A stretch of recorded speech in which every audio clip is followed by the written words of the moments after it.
Welcome, welcome, welcome. You're in the right place at the right time. Today is Wednesday, and you are here for another episode of the Noon Report. And I want to thank you guys for dropping in and joining me on today. I am your host, Dr. Ron, and I just want to thank you all. This is the last Wednesday of the year. Okay, the last Wednesday of the year. So you've been riding with me all year. Thank you. I can't thank you enough for enjoying my witty humor and on point commentary. How about that? So I want to thank each and every person that has been riding in the car with me all year long. I can't thank you enough. Now that we got that out the gate, first thing I want to do is give a shout out. I want to give a shout out to my mentor who I have talking about all year long, Dr. Hunt. Dr. Hunt and I have been traveling together for 30 plus years. And out of the 30 plus years that we have been traveling together, he has been a blessing to both me and my family, as well as I have been a blessing to him and his family.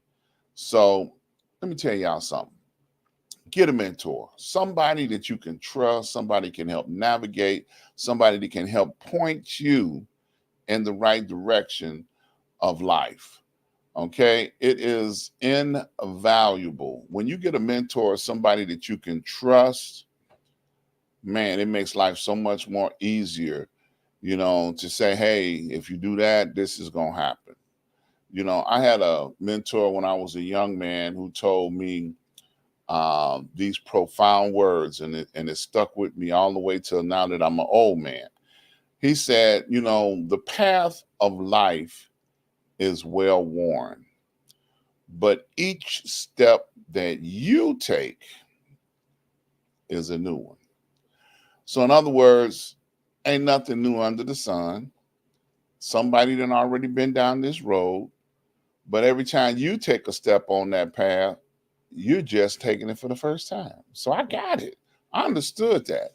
And it was very profound what he said to me, because then I have begun to seek out people that have been down this road of life and are able to help me navigate this thing called life.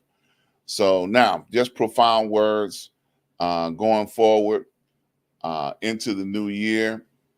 I hope these words encourage you.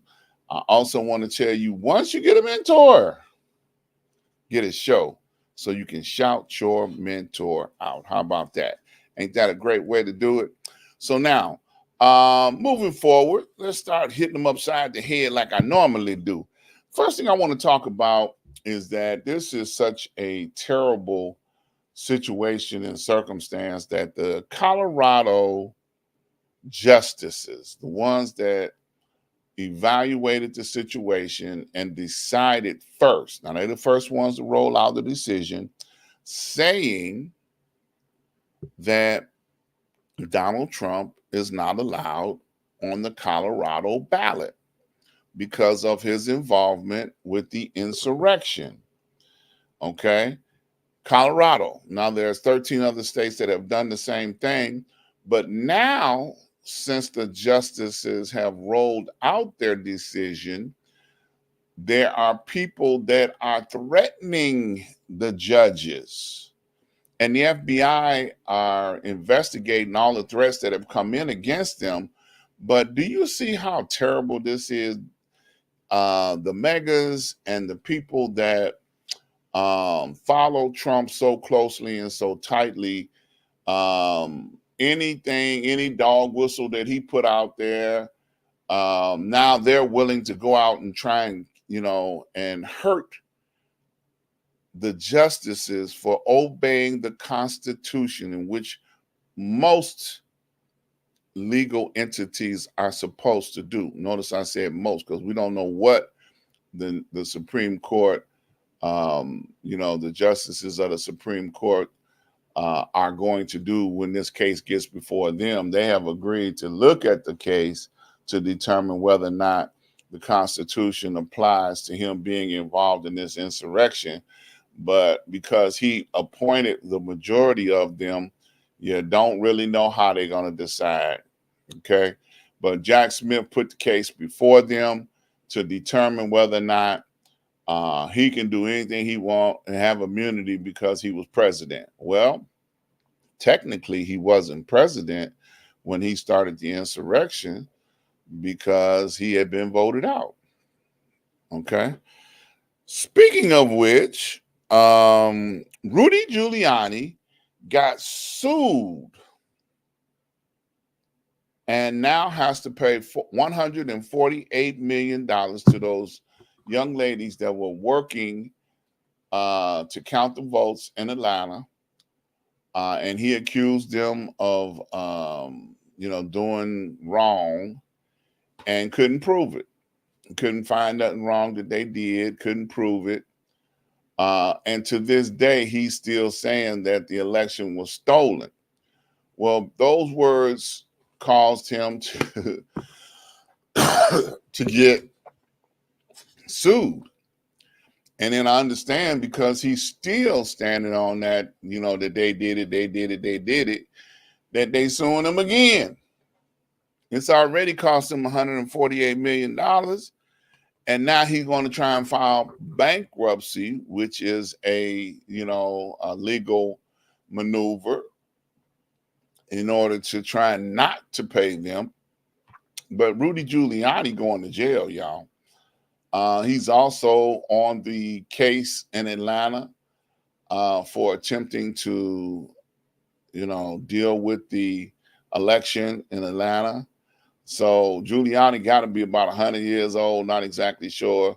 But, if he go to jail, you can forget about it. He's going to die in jail. Rudy Giuliani is never going to see public again. Now, I believe Rudy Giuliani will be one of the first to jump on the sword and go to jail because everybody else took a plea bargain. You hear me? All the other attorneys, all the other people that were part of the Atlanta prosecution, they like, hey, we taking a plea bargain. Forget this. Every man for himself. We taking the plea bargain. Whatever you offering, we'll testify. And Rudy Giuliani, of course, being from, New York, New Jersey, he feel like I ain't got to jump on the sword. They ain't going to be able to convict me. I'm number one lawyer in the world. Well, he's losing. The house of cards is crumbling. He's in deep trouble when it comes to, what's happening around him. Okay. 148 million to make you find Jesus. Okay. Well, he ain't found Jesus yet because he's still running around talking about these people have found nothing against me, and I'm going to fight the case to the end. The current Congress that we have, I thought this was very interesting. The current Congress that we have right now in our broken government, I tell you this every week, the government is broken. The current Congress, the current administration that is supposed to be passing bills, paying bills, doing all the necessary things to keep the government flowing, properly, is the worst Congress ever elected. And the facts reflect this. They have only passed 27 bills. 27, the lowest number ever. 27 bills by the current administration. That's some broke stuff right there. I'm trying to tell y'all something. This administration is totally off base. They are trying to prove Hunter Biden, his father, they're trying to connect dots on stuff that make no sense. What about serving the people of the United States in which you were elected to service? You ain't, you're not a institution or an investigative body where you got to try and find everybody who, done things, to you feel that they've done things to your fearless leader, Donald Trump. Oh, wow. I said that out loud. Mega is running things, and Mega has messed up. Okay. Because they're in control. All right. Speaking about messed up, here we go. Governor Abbott. Now, this is so deep here and so way out in space. Governor Abbott signed a bill that said that it's a law in Texas to harass migrants in the state of Texas. So now what that tells me is looking at a person of brown skin, black, or any minority other than European, that the police can now harass you and have you prove who you are. If that ain't going backwards, I don't know what is. It's impossible in Texas to look at a person and determine as a police officer that I need to find out who you are.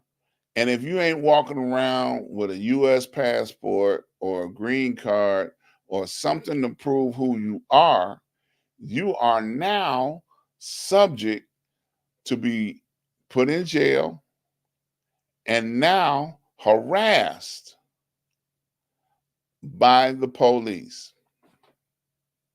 That's going backwards, y'all. I think we went through this era in time once before. But yes, the governor of Texas signed into a law to harass people of color, brown, black, all of those. Now, do you know how far that can go with police brutality? That's just a ticket for disaster. I am so glad I don't live in the state of Texas. And all those that live in the state of Texas, please beware.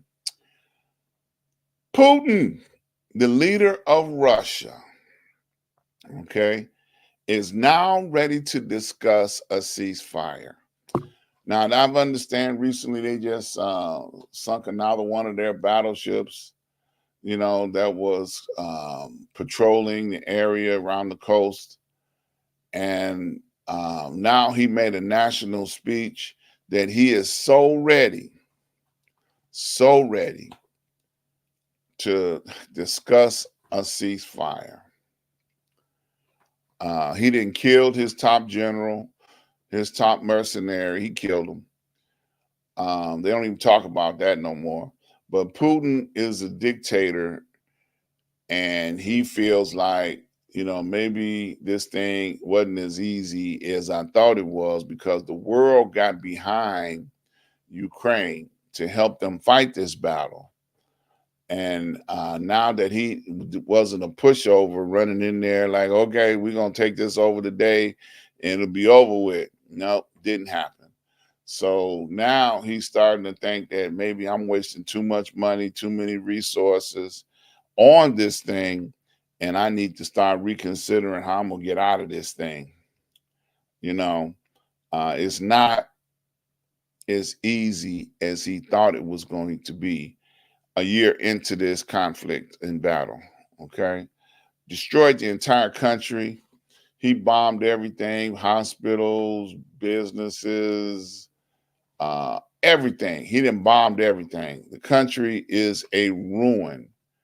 They're gonna need help rebuilding for the next 100 years. But I guess Putin feels like that was a success story. We destroyed everything. Okay, we're done now. Speaking of dictators, Donald Trump has been quoting Adolf Hitler again. He's done it before. He quoted Hitler word for word in a speech recently, and the news media reported that He reported it over and over again, repeating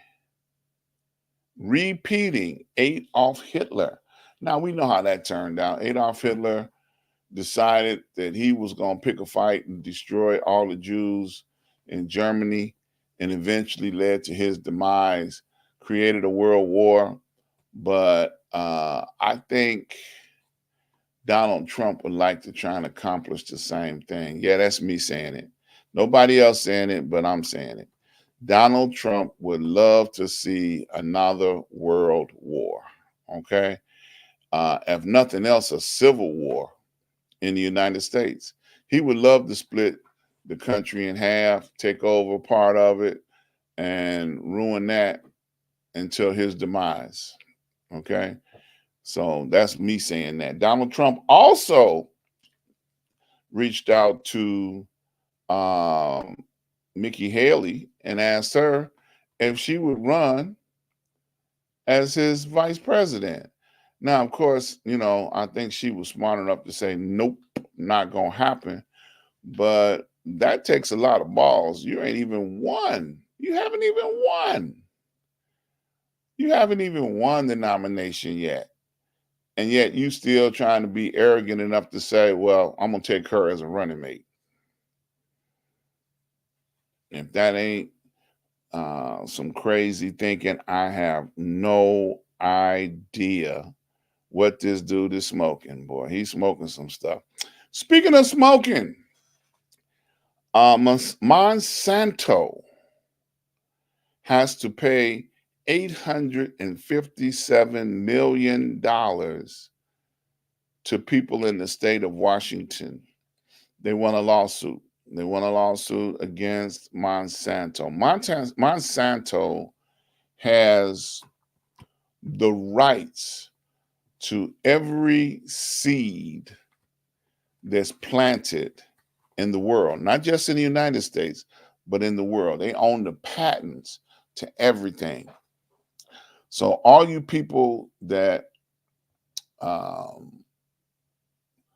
enjoy marijuana, they own the patent to the rights to all of the parent seeds, to all the parent plants that they generate marijuana from in each state. They own the patent to the rights of all the corn, uh, collard greens, whatever you may plant. Monsanto owns the rights to those seeds. Okay.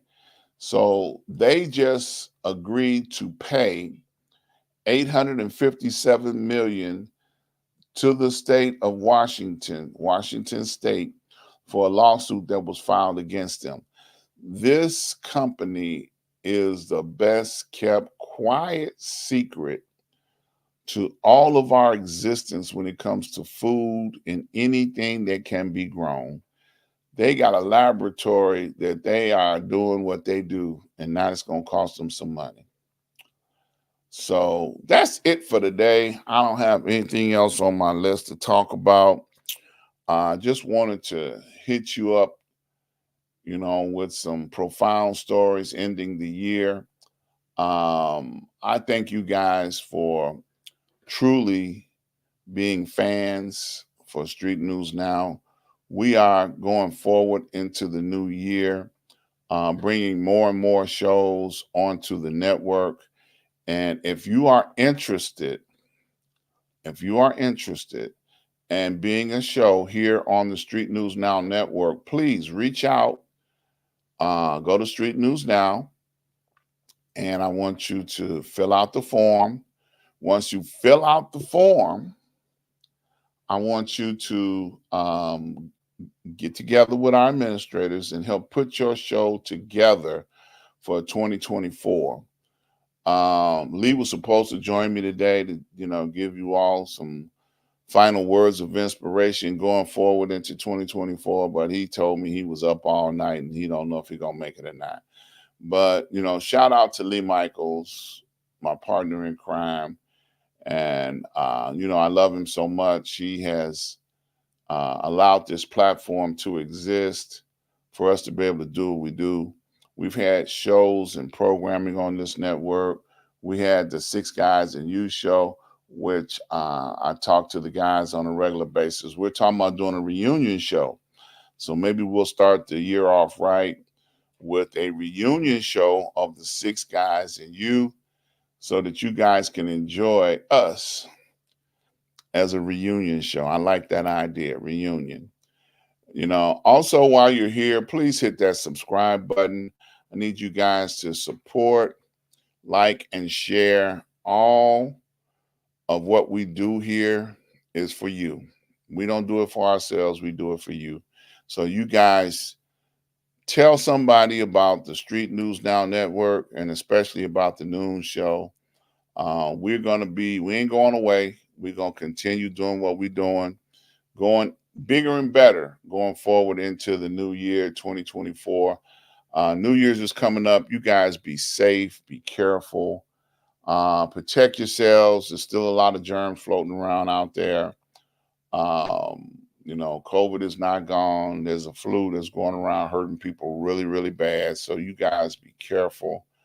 I encourage you to be safe. Be safe going forward into the new year. I love you guys, and ain't nothing you can do about it. So you be careful out there. And I look forward to seeing you guys on the other side in 2024. Love you. Take care. Be blessed. Stay safe. Peace.